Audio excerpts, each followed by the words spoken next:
বাংলাদেশে কোটা সংস্কার আন্দোলনকে ঘিরে শিক্ষার্থীদের বিরুদ্ধে নিরাপত্তা রক্ষাকারীদের অতিরিক্ত শক্তি প্রয়োগ এবং মানবাধিকার লঙ্ঘনের বিশ্বাসযোগ্য তথ্য প্রমাণ পেয়েছেন জাতিসংঘ মহাসচিব অ্যান্তোনিও গুতেরেস। এ ঘটনায় গভীর উদ্বেগ প্রকাশ করেছেন তিনি। এছাড়া যে কোনো পরিস্থিতিতে প্রয়োজন হলে জাতিসংঘ মহাসচিব তার ম্যান্ডেট অনুসারে পদক্ষেপ নিতে প্রস্তুত। সোমবার মহাসচিবের মুখপাত্র স্টিফেন ডুজারিক ব্রিফিংয়ে একথা বলেছেন।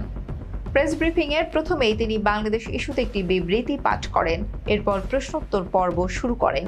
শুরুতেই বিবৃতিতে তিনি সব রকম সহিংসতার দ্রুত, স্বচ্ছ এবং পক্ষপাতিত্বহীন তদন্তের দাবি পুনর্ব্যক্ত করেন এবং এর জন্য যারা দায়ী তাদের জবাবদিহিতা নিশ্চিত করার আহ্বান জানান। ডুজারিক বলেন, বাংলাদেশ ইস্যুতে আমার কাছে আপডেট আছে। আমি আপনাদের বলতে পারি যে বাংলাদেশের পরিস্থিতি নিয়ে জাতিসংঘ মহাসচিব গভীরভাবে উদ্বিগ্ন। তিনি নতুন করে ছাত্র আন্দোলন শুরু হওয়ার বিষয়ে অবহিত